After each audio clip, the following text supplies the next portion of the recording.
everyone! My name is Mia Censoprano. I'm 17 years old, and I am very excited that you're watching this video.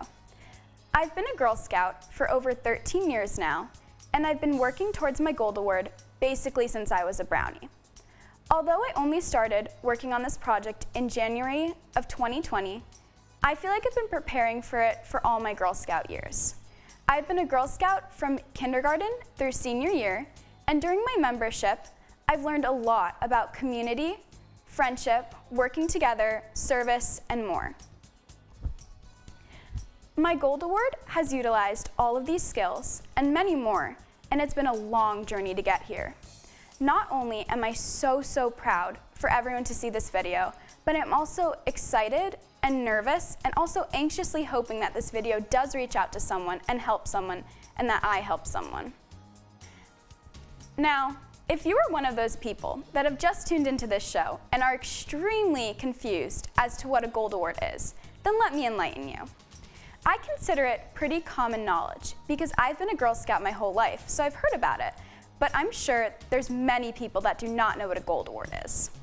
This Girl Scout Gold Award is a highly prestigious award granted to ambassador-level Girl Scouts who develop a project that will benefit the community even after they are no longer Girl Scouts. Ability to lead and resolve community issues in a meaningful way. Projects can take years to complete. We want to say congratulations to all of those Girl Scouts.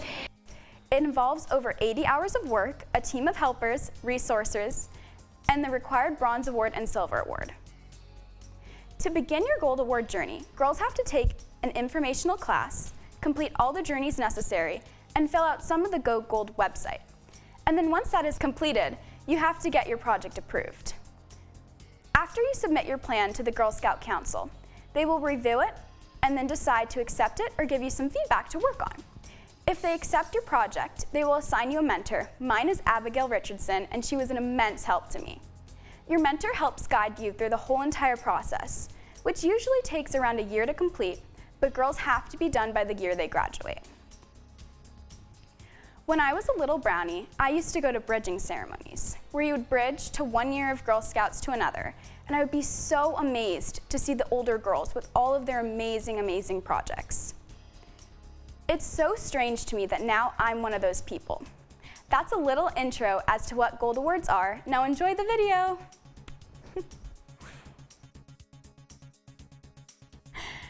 It was the summer before 9th grade, and I should have been enjoying my time off from school, relaxing at the pool, or hanging out with my friends. Instead, I ended up in a hospital room on a Saturday night watching the Olympics with my mom. I remember watching the television, thinking to myself, how could this be happening to me? What's going on? I'm scared.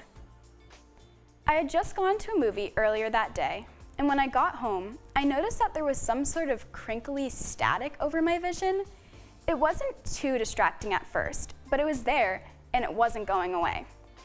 I tried blinking my eyes, I tried washing them out with water, I tried closing my eyes and opening them, I tried hoping and praying that this would go away, but it didn't. I told my mom about it when I got home over dinner. We were sitting on my backyard porch, eating burgers and corn, and I remember her looking at me and not being that concerned at first. I continued to complain about my eyes, and then she asked, wait, you can't see at all? The film is completely blocking your vision? I calmly explained, no, it's not blocking my vision, but it's like all over it. There's no black spots, but there's just a little film over all the objects. We finished dinner, and then she said to me, I think we should go to the hospital. So I said, all right, and we got into the car, just me and my mom, and we drove to the hospital. I've never been to the hospital before, and I expected it to be a lot scarier than it actually was. It was just really clean and super busy. My mom and I sat in the waiting room for a bit, and then they moved us into an exam room. I was sitting in a hospital bed. I had all my clothes on, no hospital gown or anything like that. I was just sitting there. It was kind of surreal. My mom and I were just looking around, and she kept telling me to stay off your phone, stay off your phone. I really didn't want to look at my phone, but to tell the truth, I kind of did want to Snapchat my friends so that they knew I was in the hospital, but I didn't. I think I was just too caught up in the weirdness and the strangeness of me, a normal, soon-to-be 9th grader, checked in at the hospital. The doctor came in to examine me and check on my eyes, and I explained to her what was going on. She left the room and then came back a little later and said, "We have an ophthalmologist on call. I think he's gonna come in. It's gonna take about 40 minutes to get here. He was at his house." I felt really bad for inconveniencing some poor man because there was no pain in my eyes. I really wasn't feeling awful. I just had this weird film over them. My mom and I watched the Olympic gymnastics trials while we waited for about 40 minutes until he came in. All I really remember was that Simone Biles did super good. The guy was really nice. He did a bunch of tests on me, poked me, looked into my eyes, and then unfortunately, nothing came out conclusive. He said, "I'm so sorry, nothing seems to be wrong. I don't know what's going on." That visit to the hospital started a long, long road of doctors and nurses and specialized doctors. My parents and I went from eye doctor to eye doctor, trying to figure out what was going on with me. Not only was I seeing static across my vision, but I was also starting to see colors and lights and flashes of dots and shapes. I was having headaches and I couldn't look at the sun. We went to 3 different doctors before I'd even heard the words visual snow syndrome. It was such a relief to finally have a diagnosis for what was happening to me, even though it took forever to actually get diagnosed. Once I was officially diagnosed, there was still a long road ahead of me. I joined a support group on Facebook, and every day there were new posts introducing things that might help. I tried sunglasses, medication, meditation, diets, basically anything I thought would help. Some seemed to help, some did not. I honestly think you have to figure out if there are things that work for you. There are almost an unlimited amount of things I can still do with no difficulty, like walking my dog, reading a book, driving during the daytime. Hey guys! We're going for a drive today. I got my sunglasses on because it's pretty sunny. Here we go!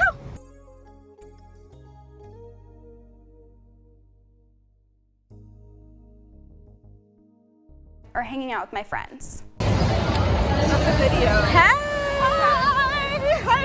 Wait, how do I add like a song?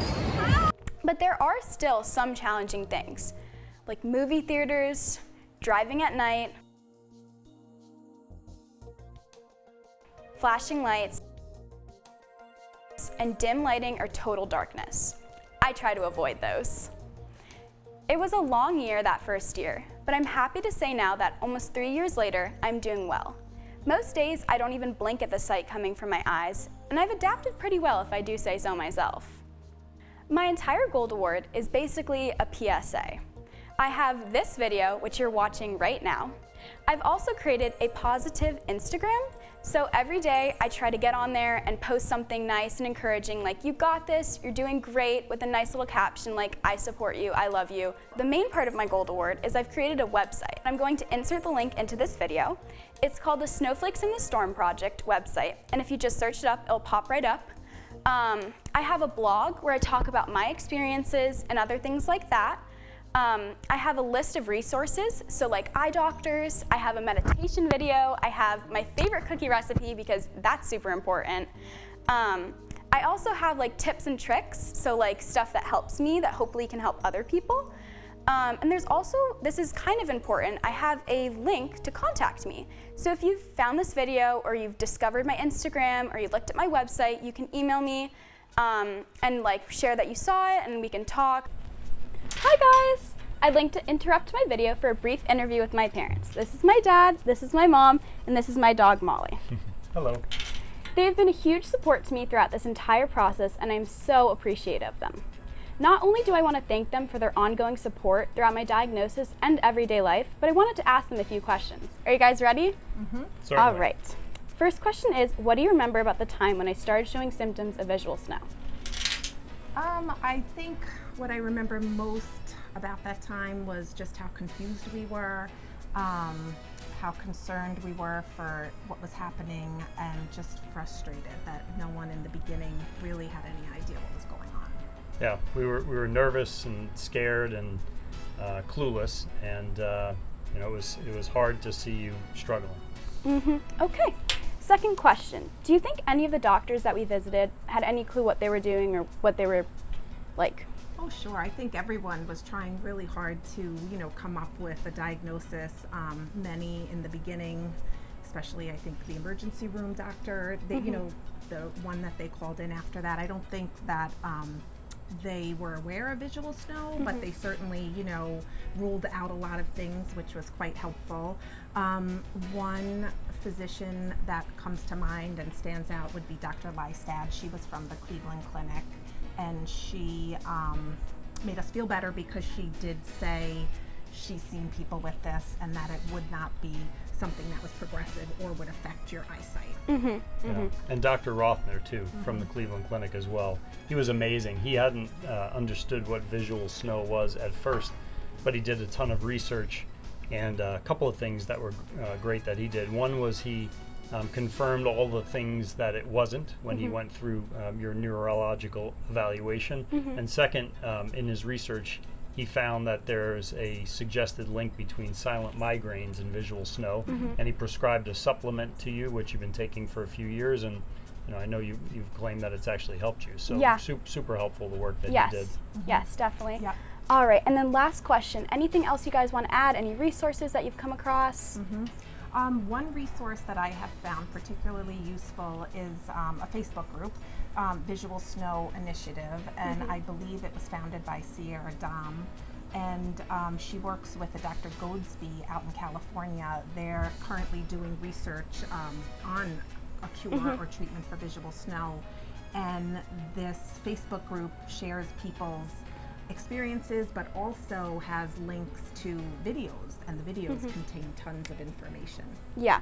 Speaking of videos, I found a super helpful one, actually a couple of them, and I'm going to insert them right here. At the moment, we don't know what causes them. If I understood the process, I think I'd start to understand the cause, and certainly understanding the causes is key eventually to cure. We've spoken to a lot of people with visual snow in the last 5 years. There isn't a single theme in the onset that you could apply to everybody. Indeed, we've spoken to quite a few patients who can remember it as long as they can remember, from childhood. And I've spoken to children, literally 4-year-olds with this problem. So clearly there's a range of reasons, the range of ways and reasons of which can be turned on. It's difficult, but we're getting there. One thing we do know that it is really an organic condition, and I really believe that. What I mean by organic is that there really is an area, an abnormal area of activity or hyperactivity, if you want to call it, in the visual cortex, which is the area of the brain responsible for vision. So, I mean, PET scanning has revealed that there are areas of hyperactivity, so I think that's probably what causes it. Why does it occur? I mean, we don't know that. We know what occurs, why we don't know yet. But at least knowing what occurs is a step forward. Thank you all so much for listening to me today. Special thanks to my filming crew, Davey, Katie, and Megan.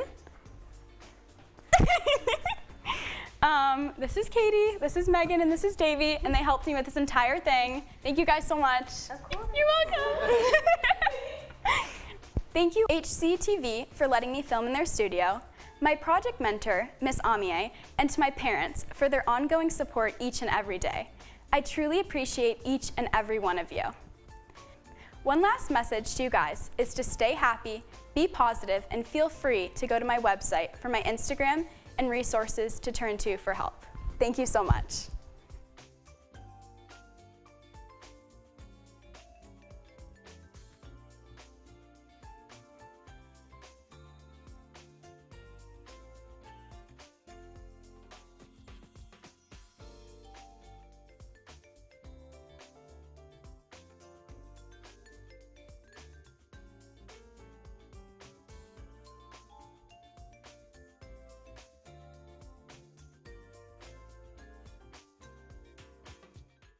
Look at this.